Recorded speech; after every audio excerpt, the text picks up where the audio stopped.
मेरा नाम मोहम्मद अख्तर है। मेरा नाम मोहम्मद बिलाल है।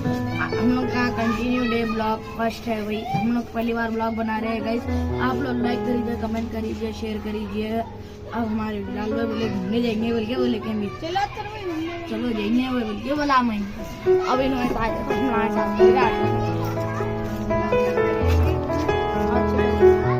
गाइस हम लोग ऐसे रोड पे जा रहे हैं भाई।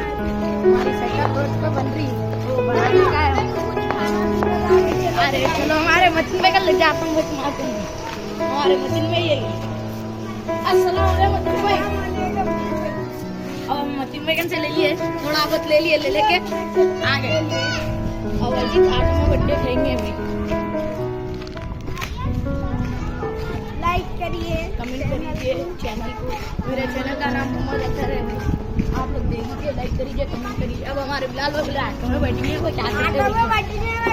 चलो ऑटो में आ गए भाई। क्या है खाने खाली है, चलो खाली